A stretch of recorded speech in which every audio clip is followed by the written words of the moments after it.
c'est toi qui m'as détruit. L'indignation a déclaré pour te débrouiller. La vie là c'est comme ça. Mais la femme, la bonne a fait yago. C'est yago, c'est que nous pour les yago. Et c'est yago, c'est le bruit c'est yago. C'est yago. Dis pas comme ton nom. Véronique est désirée beaucoup.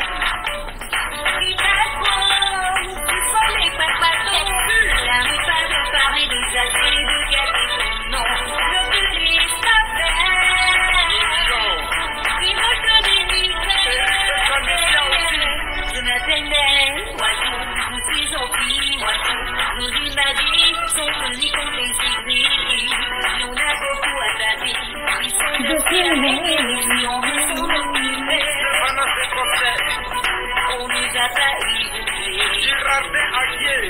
on pourra pas avancer.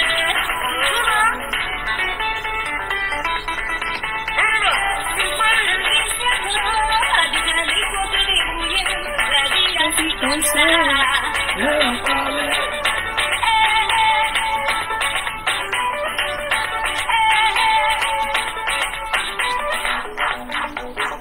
Bon, nous allons interrompre la musique de Nel Djamila. Là, elle est devenue coach maintenant. Alors, bonsoir à tous et à tout temps pour tous ceux qui ne me connaissent pas. Je suis l'incontournable qui est complet tout terrain. L'homme dont on parle, l'homme qui n'a pas froid aux yeux.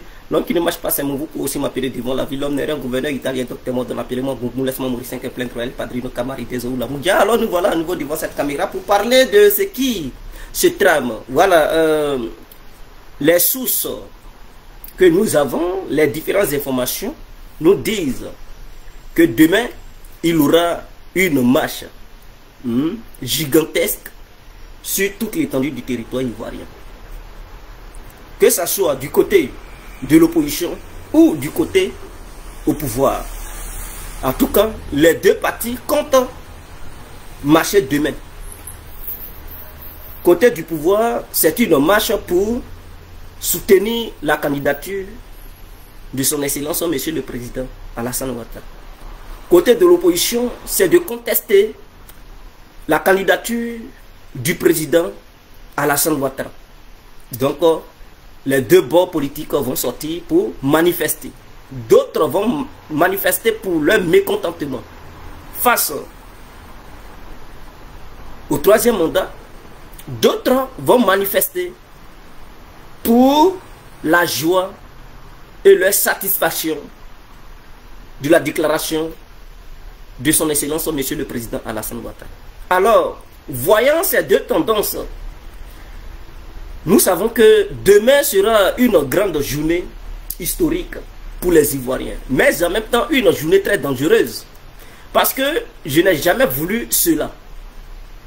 Le piège dans lequel il ne faut pas tomber, c'est que il ne faut pas voir les deux partis sortir en même temps et manifester. Parce que si jamais les deux camps se retrouvent face à face, il y aura un désordre, pas possible. Il y aura un désordre et ce désordre pourra conduire à des morts. Imaginons les manifestants de l'opposition, les manifestants du parti au pouvoir se croiser sur la même rue, sur le même chemin. Vous pensez que cela ne va pas dégénérer? Si, ça va dégénérer. Et si ça dégénère, ils vont mettre la faute sur qui? La faute va revenir sur le président de la République. Parce que quand il y a manifestation et que des gens meurent, ils n'accusent pas l'opposition. Ils accusent toujours ceux qui sont au pouvoir. Pour dire ceux qui sont au pouvoir tuent le peuple. Voilà le vrai danger. Et je n'ai jamais voulu que cela arrive. Je n'ai jamais voulu qu'une collision entre les opposants et le parti au pouvoir dégénère, cause vraiment l'irréparable en Côte d'Ivoire. Mon message que j'avais voulu donner dans cette vidéo, je ne sais pas si le pouvoir pourra écouter, c'est d'annuler la manifestation du RADP, des militants du RADP. annuler ça. Je demande au gouvernement ivoirien d'annuler la manifestation des militants du RADP. Vous savez, les jours sont assez. Demain, ils veulent manifester. Laissez-les manifester. Peut-être après-demain, dimanche, on peut aussi manifester. Les militants du RADP peuvent manifester. On appelle ça la riposte. Ou soit après-demain, vous les laissez, ils manifestent aujourd'hui par exemple, et demain, c'est votre tour de manifester. C'est une riposte.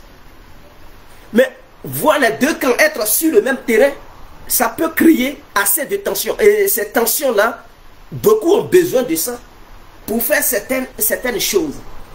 D'ailleurs, j'ai eu des sources, des informations qui disent quoi? Que demain, lorsqu'il y aura la manifestation, il y a des infiltrés qui vont tirer sur la population. Écoutez-moi, qui vont tirer sur les manifestants afin d'accuser le pouvoir en place pour dire le pouvoir en place tire sur les manifestants en main nue. En ce moment-là, ils vont faire des tapages médiatiques pour discréditer le pouvoir d'Alassane Ouattara, pour dire c'est un pouvoir dictatorial, c'est un pouvoir qui massacre son peuple, dans le but de pousser les grandes puissances à essayer de condamner la République ivoirienne et le pouvoir ivoirien. Voilà le plan qu'ils ont mis sur pied. Donc tous ceux qui ont la volonté de sortir demain pour manifester, sachez bel et bien que ceux-mêmes qui vous poussent à manifester, ils ont aussi un plan. C'est-à-dire, vous tirez là-dessus. Donc, tu ne sais pas si c'est toi, la balle va prendre ou c'est l'autre. Pour éviter ça, mon frère, il faut rester à la maison. Tu t'en vas chercher quoi sur le terrain? Ils ont un plan global. Ils vous poussent à manifester. Pendant que vous êtes dans les rues, ils vous tireront dessus. D'autres diront que non, il n'y a pas... Mais il y a des fusils de chasse partout. Mais ce n'est pas seulement à Abidjan. Parce que leur projet, c'est de manifester partout, sur toute l'étendue du territoire ivoirien. Donc, quand on quitte Abidjan, on va dans les autres villes, on sait qu'il y a des gens qui sont armés. Est-ce que la police sera partout en même temps? Il y a des gens qui ont des faux treillis. Ils peuvent porter ça, tirer sur des gens. Ils ont des faux vêtements, comme les dozos. Ils peuvent se mettre là-dedans pour tirer sur les gens. Et ils fuient. Ils vont fuir. Parce qu'on a des sources. Mais si des dozos tirent sur des gens, des simples civils, qui se mettent en vêtements de dozo, ils tirent sur des gens et puis, voilà, ils s'évadent dans la nature. Mais les gens, ils vont dire quoi? Ils vont dire non, ce sont les dozos de Ouattara. Les dozos de Ouattara massacrent le peuple ivoirien. Mais les ONG qui sont sur le terrain, ces ONG ne vont pas faire la différence entre quoi que... Des gens, les témoins sur place vont dire oui, on a vu des dozos, ils ont tiré sur les manifestants. C'est Ouattara qui les envoie. Eux, ils vont prendre note. Ah oui, ils vont prendre note pour transférer ça à leur grand frère ou bien à la communauté internationale pour dire oui, il y a un grand massacre et tout, et que Ouattara est un dictateur. Voici le plan global qui monte. Voici le plan qu'ils sont en train de monter. Donc, vous manifestants, votre destin est entre votre main. Soit tu sors et tu seras leur cobaye, ils vont te massacrer dans le but d'atteindre leur objectif, ou soit tu restes chez toi pour sauver ta vie, sauver la vie de ta famille, parce que être en vie est égal à se battre pour nourrir sa famille. Or, si tu t'en vas te livrer sur l'autel pour l'opposition, mon frère, ils vont t'enterrer. Ils vont t'enterrer. Faites attention. Faites attention parce que c'est leur dernier recours. Ils ne savent plus quoi faire. Ils ne savent plus. Parce qu'ils savent qu'il y a un coup d'État qui vient d'être déjoué dans ce temps-ci. Ah oui. Et ils sont là en train de faire un ratissage au sein du pays. Non. Ce coup d'État étant échoué, ayant échoué plutôt, ce coup d'État ayant échoué, alors ils veulent encore utiliser maintenant le plan B. Et le plan B, c'est de mettre les gens dans les rues. Ensuite, faire infiltrer des gens pour leur tirer là-dessus. Et accuser le gouvernement. Pour dire que le gouvernement massacre le peuple. Que le gouvernement massacre les citoyens civils. Voilà le vrai problème. Donc on a ces sources-là. Ces sources, ce sont des sources sûres. Donc demain, vraiment, ceux qui vont sortir, il y a quoi à vous? Je n'ai pas dit l'armée. Il y a des gens qui vont se mettre en tenue policière ou militaire qui vont vous tirer là-dessus. Mais puisque vous ne connaissez pas tout, vous allez penser que c'est la police. Vous allez penser que c'est la police. Mais dès lors que quelqu'un il te tire là-dessus, il est dans une tenue policière, mais tu vas faire allusion à qui? Mais tu vas dire c'est Alassane qui l'a envoyé. Parce que la police travaille pour le gouvernement et pour le peuple ivoirien. Et c'est sous l'ordre du gouvernement que la police agit. Donc du coup, si quelqu'un qui est habillé comme un policier il te tire là-dessus, tu ne vas pas voir quelqu'un d'autre. Tu vas tout de suite te dire que oui, c'est Alassane. Maintenant, les militants du RADP, faites attention. Parce qu'ils peuvent aussi s'aimer des discordes. Ce même plan qu'ils ont prévu pour leurs propres militants, là, les tuer et accuser le gouvernement, ils peuvent aussi mettre ce même plan sur pied contre les militants du RADP. Ils vont se mettre en tenue des policiers. Ils peuvent tirer sur les militants du RADP pour pousser les militants du RADP à se révolter contre le gouvernement. Pour dire, nous on manifeste et la police vient nous massacrer. Ah donc Alassane, on ne peut plus supporter Alassane, on peut plus... oui, tout ça ce sont des stratégies. Et donc aussi ils ont prévu ça pour leurs propres militants. Sachez que vous ne serez pas aussi épargnés. Vous ne serez pas aussi épargnés. Voilà pourquoi j'appelle les gens à mettre bas la terre. Toi qui vas suivre ce direct, ou toi qui me regardes, tu sais que tu as ta famille au pays. Appelle ta famille maintenant. Oui, c'est à toi que je parle. Toi qui es là me regarder. Ma soeur, je te parle. Mon frère, c'est à toi que je parle. Les vieilles mères, c'est à vous que je parle. Appelez vos familles qui sont au pays là-bas. Là. Cousins, neveux, nièces, cousines, maman, soeur, frère, oncle. Appelez tous ces gens-là. Demandez-leur de rester chez eux à la maison. De rester chez eux à la maison. Et que vous, votre manifestation se trouve dans les urnes. C'est dans les urnes que vous pourrez sanctionner quelqu'un que vous n'aimez pas. Ce n'est pas dans les rues. Le monde des rues est déjà terminé. C'est le monde des urnes qui compte. On parle de la démocratie.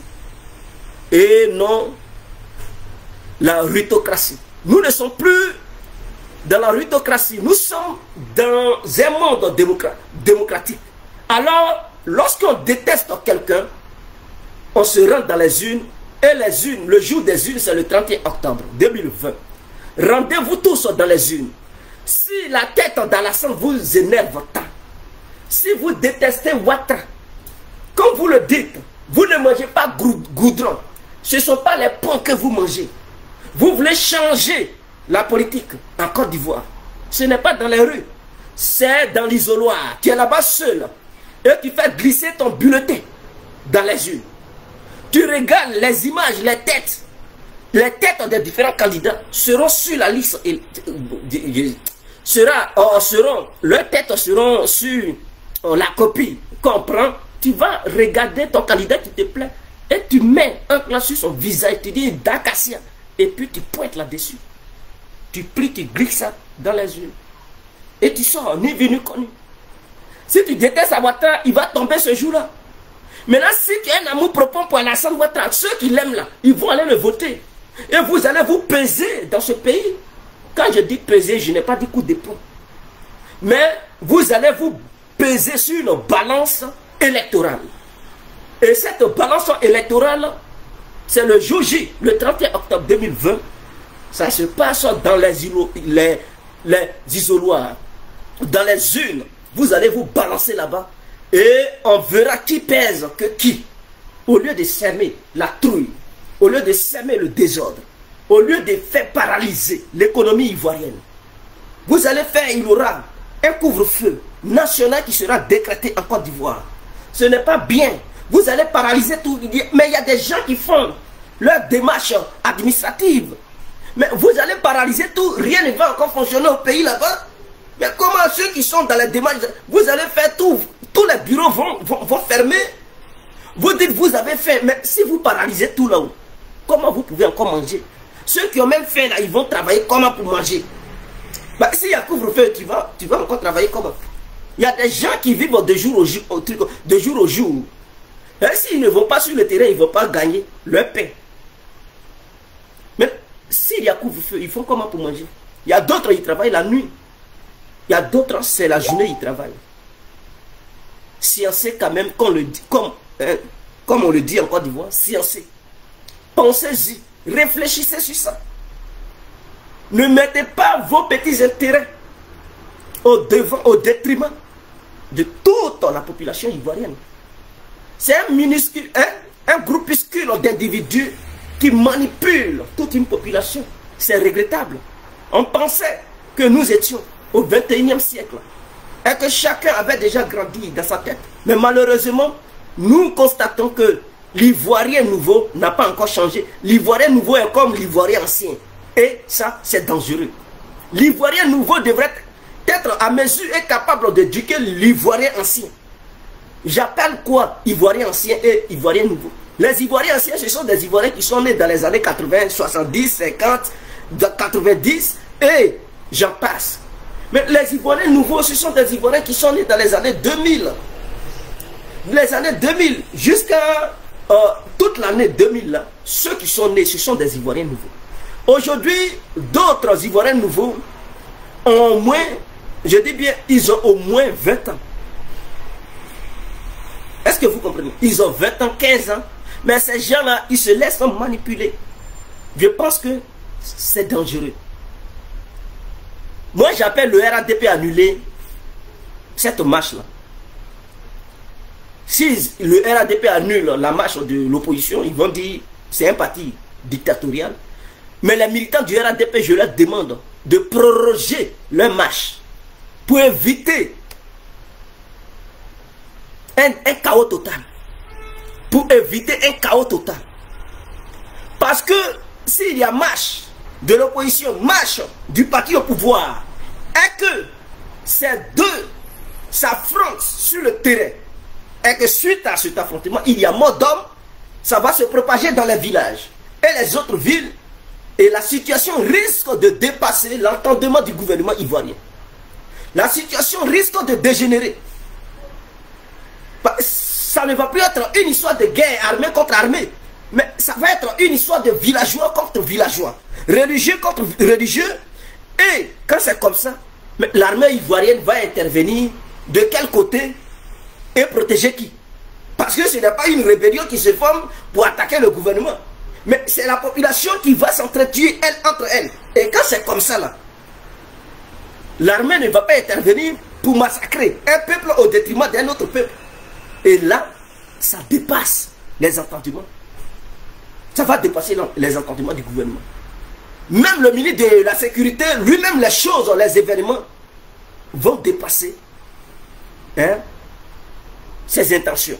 Pour éviter cela, il faut, coûte que coûte, empêcher la marche d'un côté. Un côté peut marcher, l'autre côté ne peut pas. Mais comme les opposants, ils sont gamés, ils veulent coûte que coûte marcher demain, il n'y a pas de souci. Le RADP maîtrise ses militants. Donnez tout simplement un mot d'ordre à vos militants d'annuler la marche de demain. Vous pouvez proroger ça après-demain pour se mesurer sur le terrain. Qui a plus d'hommes, qui a plus de popularité en Côte d'Ivoire? Eux, ils vont marcher demain, il n'y a pas de souci. Mais après-demain, le RADP peut sortir pour dire, nous, RADP, nous sommes populaires, et montrer la popularité du RADP. Pendant ce temps, il n'y aura plus de confrontation parce que ce n'est plus deux camps qui s'opposent. En ce moment-là, c'est un seul camp qui manifeste. Mais si on met les deux camps dans les rues, en Côte d'Ivoire, à Abidjan et les autres villes, je sais que ça va dégénérer. Et il y a des gens qui attendent cette opportunité pour dire que Ouattara et ses militants sont là massacrés. Les militants de l'opposition sont là massacrés. Ceux qui manifestent contre le troisième mandat. Parce que leur projet, c'est de nuire l'image d'Alassane Ouattara. C'est de nuire l'image de la Côte d'Ivoire. C'est de nuire la démocratie. La démocratie que le président Alassane Ouattara est en train de mettre sur pied. C'est de nuire cela. Et pour éviter que le gouvernement tombe dans le piège, il faut éviter que les militants du RADP marchent demain.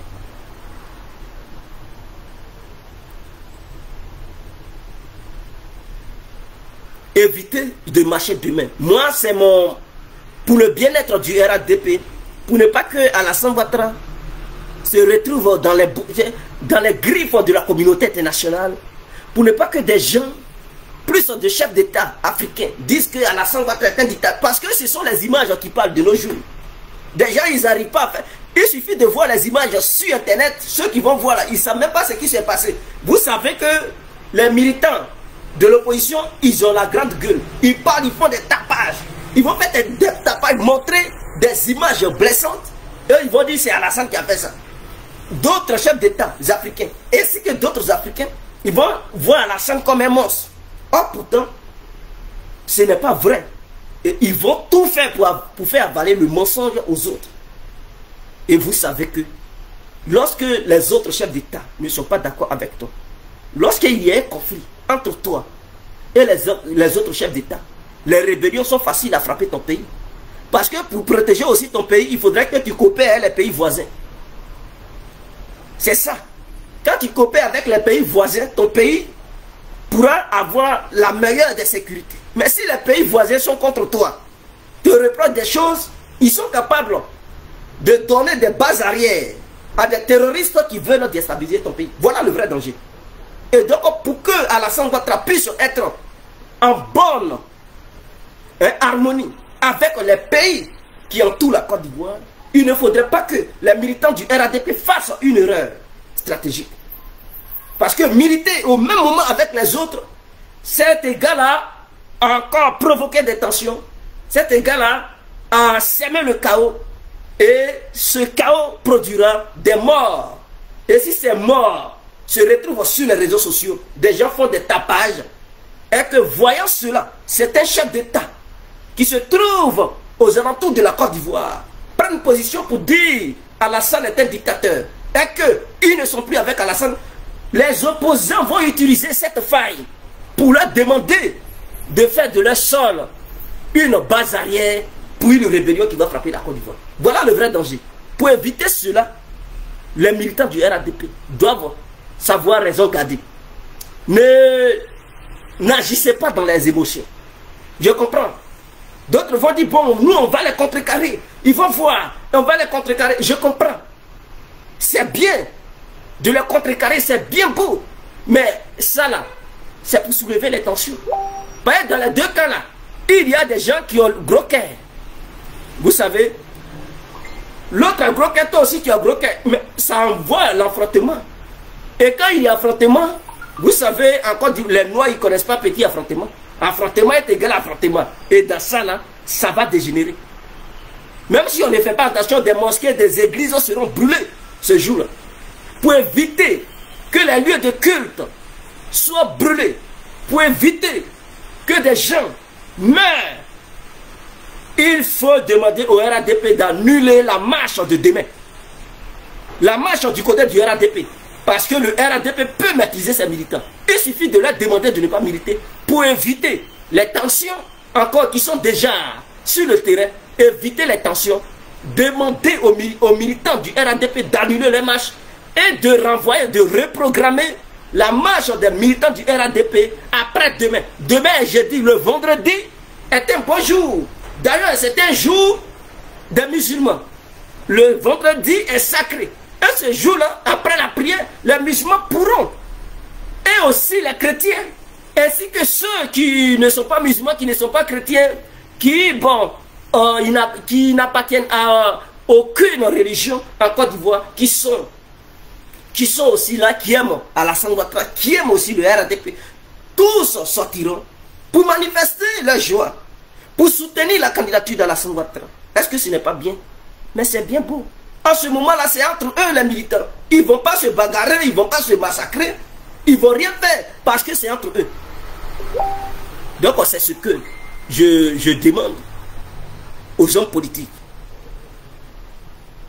C'est ce que je demande aux hommes politiques. Maintenant, concernant Simone Gbagbo, j'ai écouté son discours d'hier. Sinon qu'avant-hier, c'est hier qu'elle a fait le discours. Simone Gbagbo, je pense que ceux qui sont autour d'elle devraient lui demander de faire attention à cette déclaration. Parce que ce qu'elle dit là, on ne peut pas l'ignorer. Hein? c'est comme si Gbagbo parlait. Ben, depuis qu'elle est sortie de la prison, elle n'avait pas encore parlé. Elle n'avait pas encore demandé aux partisans du pays qu'elle soutenait une quelconque action de leur part. Mais cette marche de demain, elle a fait une sortie pour dire qu'elle les soutient. Et donc, des gens qui font le lien entre Gbagbo et Simone Gbagbo, ils se disent que ah, c'est Gbagbo qui a demandé à Simone Gbagbo de parler à sa place. Donc, du coup, ils sont gamés. Ils se disent, la dame de fer a parlé, nous tous dans la rue. Et c'est comme ça qu'ils voient. Parce que ce sont des gens qui sont dolotés par une partie des citoyens ivoiriens. Est-ce que vous comprenez? Il y a une partie des gens qui les aiment, qui les voient comme des fétiches. Et donc, quand ces gens-là parlent, ils ne se contrôlent plus. Ils deviennent, vraiment, je ne sais pas, pour ne pas trop exagérer, ils deviennent comme des malades mentaux. Et ils sont troublés. Parce qu'ils les voient comme des dieux. Quand ces gens-là parlent, automatiquement, ils tremblent. Tout ce qu'ils leur demandent de faire, ils sont capables de le faire. Donc, Simone Gbagbo, en disant qu'elle soutient leur marche, mais imaginons que cette marche, demain, il y a des conséquences néfastes et négatives suite à les marches, est-ce qu'elle aura sa part de responsabilité? Voilà le vrai problème. N'oublions pas que la CPI réclame cette dernière. La CPI réclame cette dernière à la CPI pour qu'elle puisse répondre des actes qu'on lui reproche. Bon. L'État ivoirien a décidé de ne plus envoyer ses militants, je dis militants, ses citoyens à la CPI. Suite à un décret pris par le président de la République, son Excellence, M. Alassane Ouattara. Bon, imaginons que ces choses-là dégénèrent et que le gouvernement en a marre. Il se peut que Alassane puisse dire, bon, j'avais dit, mais je n'ai plus dit à Fatou Bensouda, vous pouvez venir la prendre pour la mener à la CPI. Là encore, ça peut créer des problèmes. Pourquoi je le dis? J'ai vu des postes venant de certains Ivoiriens qui ont dit pourquoi Alassane a protégé Simone Gbagbo. Si elle fait ça, il faut la livrer à la CPI en ce moment. Vous savez, pour ne pas se cacher le visage, pour ne pas se voiler la face, où Simone Gbagbo pouvait être livré à la CPI sans qu'il n'y ait des contestations populaires, sans qu'il y ait des troubles à l'ordre public. C'était dans les débuts, quand Laurent Gbagbo avait été arrêté et tout. Dans cette même période, si Simone Gbagbo aussi avait été transféré à la CPI, il n'allait pas avoir de problème. Mais en ce moment-là, où chacun a une tête brûlée, chacun veut faire son coup, chacun, vous comprenez, donc c'est une course à la présidence. Chacun veut occuper le fauteuil présidentiel. Des gens n'ont plus peur. Des gens sont prêts à faire n'importe quoi. Et dans ces moments-là, à ces circonstances, si on l'attrape pour dire Fatou Bensouda, ça va déclencher une guerre. Je dis bien, ça va déclencher, même en commençant au sein de l'armée ivoirienne, les militaires vont se diviser, et les citoyens qui ne vont pas accepter, ils vont s'ajouter sur ça, et ça va dégénérer. Pour éviter cela, ces moments-là ne sont pas propices pour prendre une telle décision. Chaque décision, il faut beaucoup réfléchir avant de prendre une décision quelconque. Je comprends. Par rapport à ces actions, ce n'est pas bien, parce que ça sème le désordre à l'ordre public. Je comprends. D'autres sont fâchés par rapport à cette déclaration d'hier. Je comprends. Et c'est tout à fait normal. Ils sont libres de contester. Ils sont libres de condamner Simone Gbagbo par rapport à sa prise de position et tout. Nous sommes dans un état démocratique. Mais en soutenant de telles actions, sachant bel et bien que tu as des problèmes juridiques. Sachant bel et bien que tu as des problèmes juridiques. Et que si tes propos poussent certaines personnes à commettre l'irréparable, toi-même tu seras responsable. Donc pour éviter ça, moi j'invite Simone Gbagbo à garder sa langue en bride. Elle doit savoir utiliser les mots pour ne pas que demain, ses propres propos se retournent contre elle. Et ceux aussi qui disent qu'il faudrait qu'Alassane la livre, ce n'est pas le moment. Les tensions sont assez. Là, si le gouvernement fait une petite erreur, ça peut s'aimer en même temps le chaos. Parce que les gens attendent une erreur de la part du gouvernement pour qu'ils puissent tout mélanger. Ils s'en foutent. Ils ne sont même pas en Côte d'Ivoire. Ils sont ailleurs et puis ils envoient les citoyens qui sont au pays. Donc ils sont prêts à faire n'importe quoi. Ils ne sont pas au pays. C'est quand tu es au pays là qu'on dit ah c'est chaud, tu peux craindre. Mais toi-même qui es au dehors et depuis là-bas tu manipules les gens, mais c'est facile. Tu es prêt à faire n'importe quoi. Parce que tu sais que toi-même ta vie n'est pas en danger. Toi-même toute ta famille n'est pas là-bas. Mais tu sais que tu as des marionnettes que tu peux manipuler pour les pousser à faire n'importe quoi. L'erreur du gouvernement ivoirien, c'est de n'avoir pas laissé Soro Guillaume rentrer. C'est d'avoir refusé Laurent Gbagbo de rentrer. C'est d'avoir refusé à Charles Blé Goudé de rentrer. C'est d'avoir refusé certains politiciens de la Côte d'Ivoire qui sont en dehors de la Côte d'Ivoire de rentrer. Parce que quand c'est comme ça là, le pays ne va pas être en sécurité. Puisque nous sommes dans une période très sensible. Et c'est ceux qui sont à l'extérieur qui manipulent ceux qui sont à l'intérieur. Mais comment faire pour maîtriser ceux qui sont à l'extérieur? Parce que s'ils ne sont pas maîtrisés, ceux qui sont à l'intérieur ne seront pas aussi maîtrisés.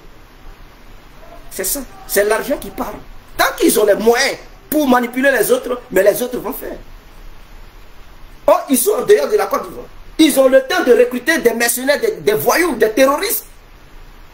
Pour tout faire pour les envoyer en Côte d'Ivoire. Puisqu'ils ne sont pas arrêtés. Puisqu'ils sont en liberté.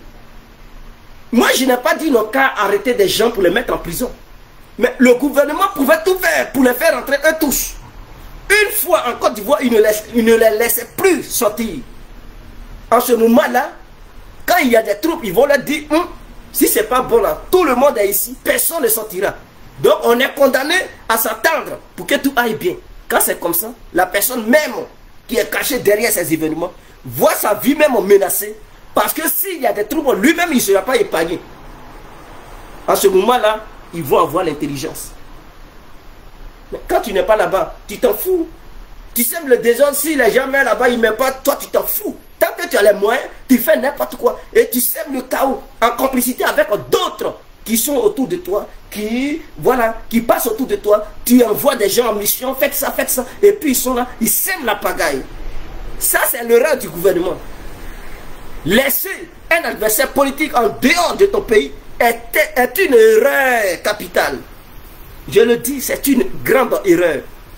Et Oufoué, il le savait. Lorsque Laurent Gbagbo s'opposait à Oufoué, quand Laurent Gbagbo avait fui pour venir en France, qu'est-ce qu'Oufoué a fait? Il a tout fait pour faire rentrer Laurent Gbagbo. Parce qu'il savait un Gbagbo en dehors de la Côte d'Ivoire était un danger pour lui, Oufoué, son pouvoir. Il ne faut jamais laisser ton adversaire qui est prêt à en découdre avec toi, le laisser à l'extérieur des frontières du pays que tu gères. Si tu fais l'erreur de le laisser là-bas, tu es foutu. Il a tout le temps de faire ce qu'il a envie de faire pour te faire tomber. Et ça a été l'erreur du gouvernement ivoirien.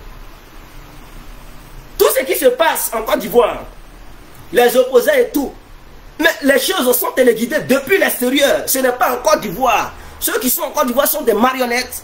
C'est des gens qu'on leur demande de faire ça, ils font, ils exécutent. Ce sont des petits ouvriers, mais les vrais patrons, ils sont hors du territoire ivoirien. Et ça, c'est une erreur de la part du gouvernement.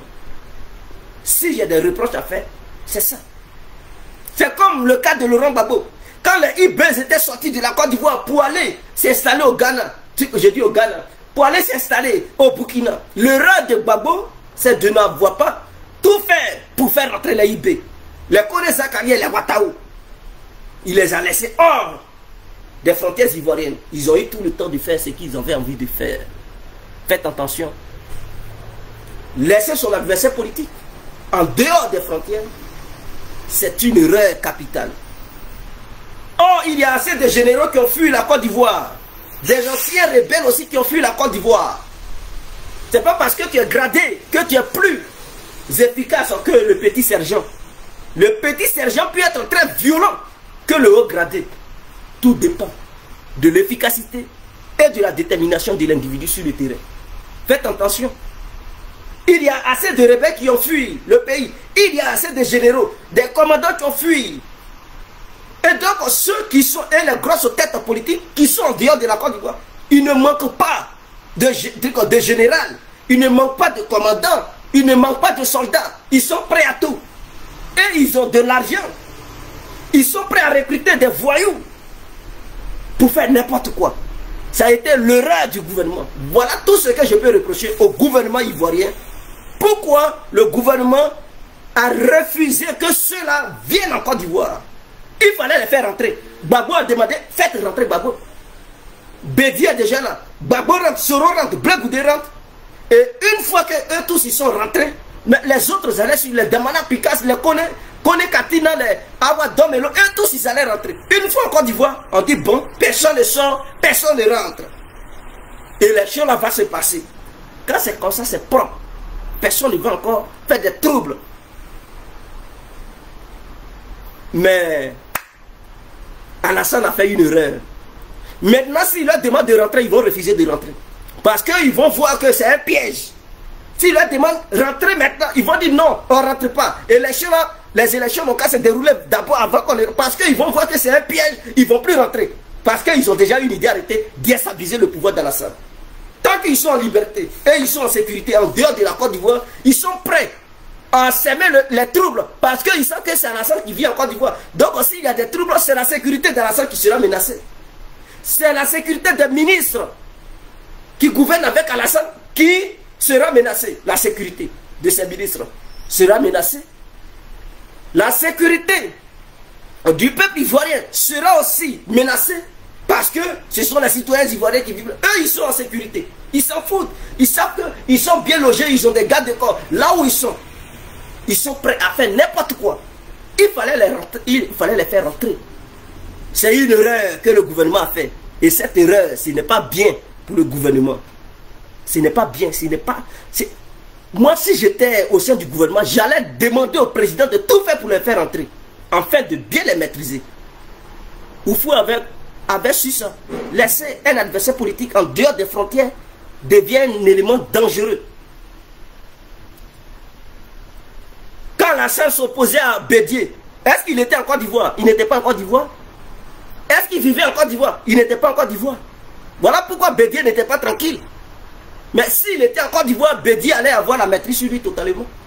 Mais c'est parce qu'il était hors de la Côte d'Ivoire. Donc du coup, Bédié, il ne savait pas si Alassane allait préparer une rébellion ou quoi. Donc il n'avait pas le sommeil tranquille. Parce qu'il sait que quand il mène une bataille avec quelqu'un qui t'affronte avec quelqu'un et que tu n'es pas dans la maison, tu es hors de la maison et que l'individu avec qui tu te bats se trouve dans la maison, mais tu as tout le temps de préparer n'importe quoi pour détruire la maison dans laquelle il se trouve.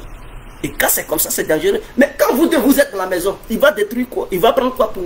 Il veut faire que tu le maîtrises. Vous êtes dans la même maison. Il ne peut pas. S'il veut détruire la maison, vous deux là, vous allez rester dedans.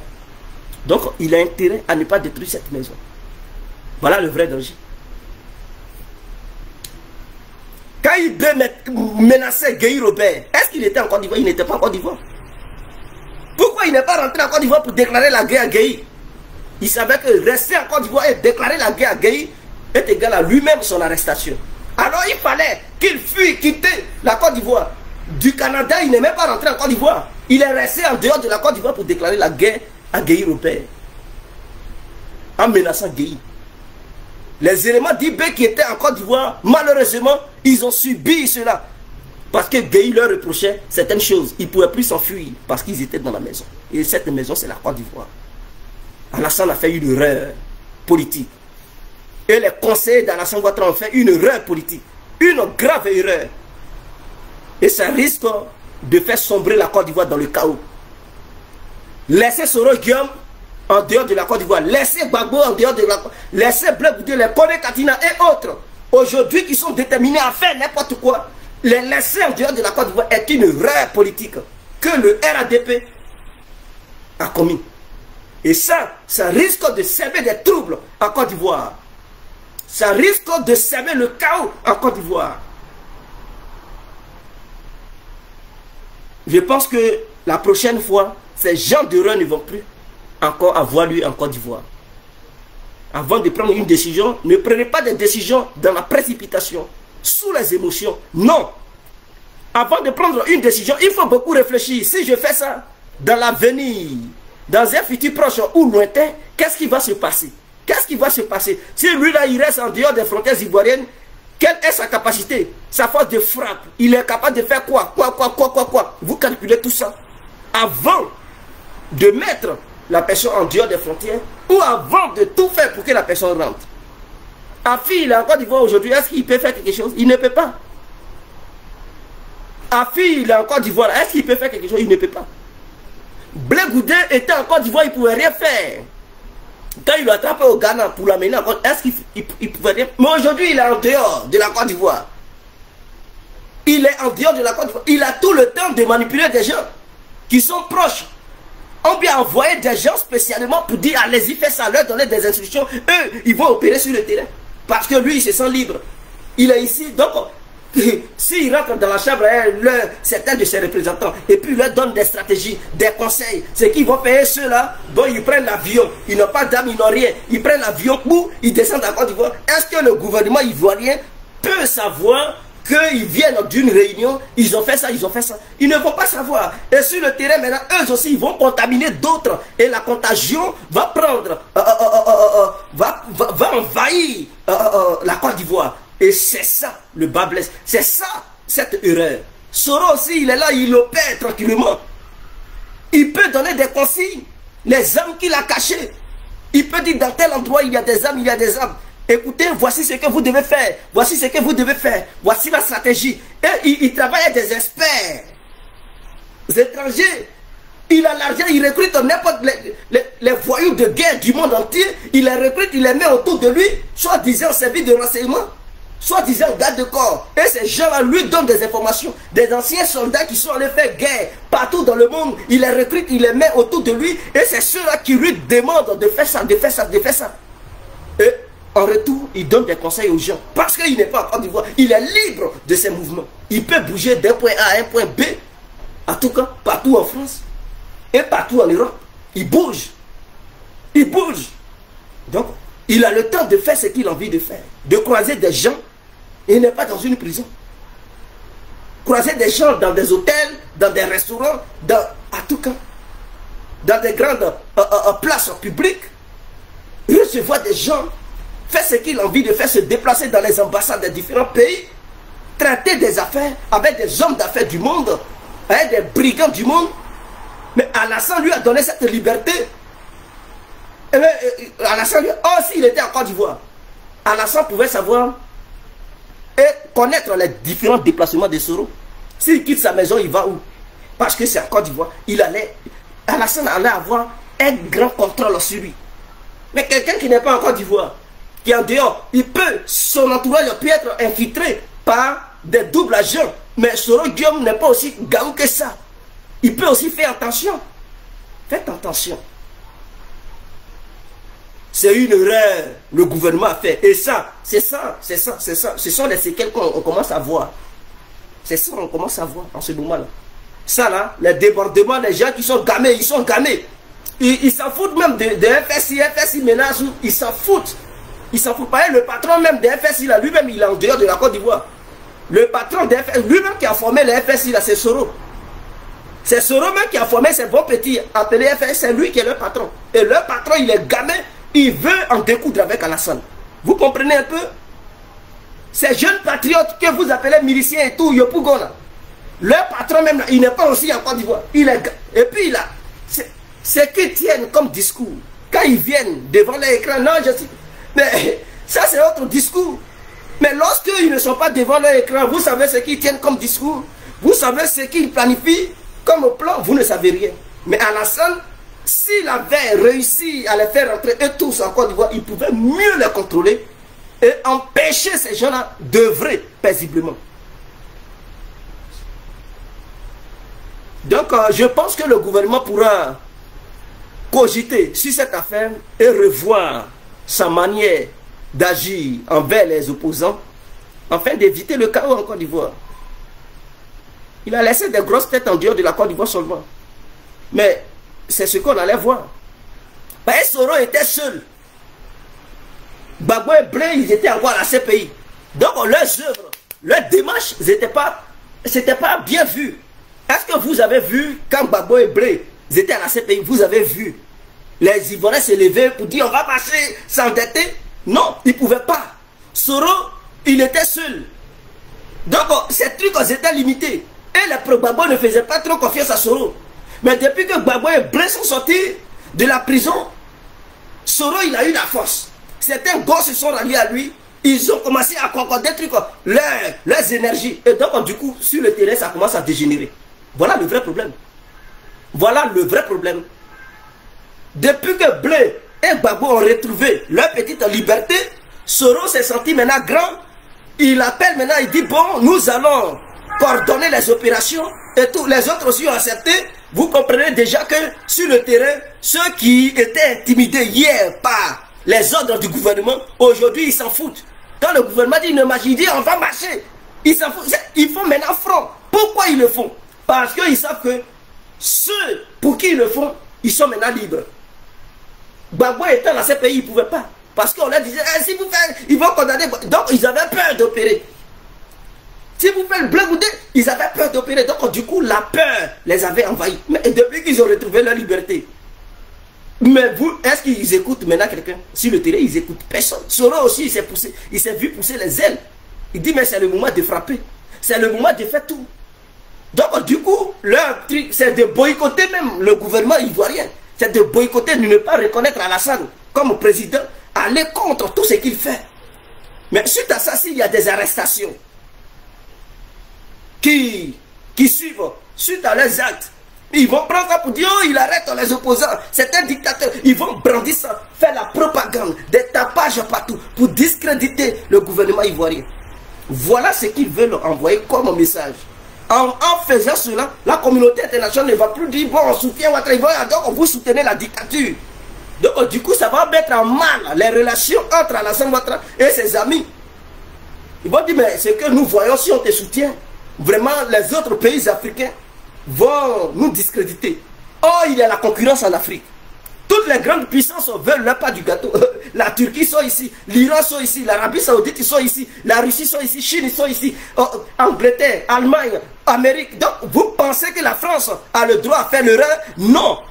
Donc la France, si l'image d'un candidat est dénigrée, mais la France ne peut pas suivre, ne peut plus suivre ce candidat. Parce qu'en ce moment-là, faire cela, c'est comme si la France méprisait le peuple. Et donc, les gens vont avoir la haine contre la France. Oh, la France, en ce moment-là, elle veut une politique pour se faire aimer par les Africains. Donc, les agissements de la France hier ne sont plus pareils. Parce qu'aujourd'hui, il y a assez de concurrence sur le territoire africain. Et donc, chaque grande puissance fait tout pour séduire une partie du peuple africain afin d'avoir toujours la même mise sur cette partie. Tu fous le bordel ici, les Africains vont te tourner le dos pour aller signer des partenariats avec d'autres puissances. Et tu ne pourras plus bombarder n'importe comment. Parce qu'à l'ONU, la Chine aussi a sa voix. Tu veux bombarder au nord de l'ONU, la Chine peut mettre son droit de veto. Tu veux intervenir militairement, mais ils sont capables même d'aller signer des contrats avec des sociétés privées pour venir protéger ton régime. Donc vous comprenez que l'aspect politique est vraiment complexé. C'est complexe en fait, plutôt. C'est complexe et c'est très profond. En ce moment-là, la France ne peut plus se permettre de faire n'importe quoi.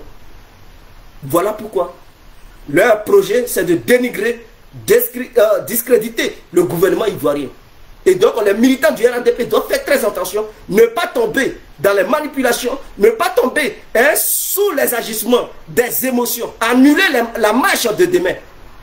Cette marche du RNDP qui est prévue au même moment que la marche de l'opposition, le RNDP doit annuler sa marche pour proroger ça après demain, pour éviter tout débordement, parce que s'il y a débordement, ça n'arrange pas Alassane. Au contraire, les opposants, cela les arrange. Mais Alassane, ça ne l'arrange pas du tout. Je pense que j'en ai fini. C'était l'incontournable bien complet. Ciao et bonne nuit à vous.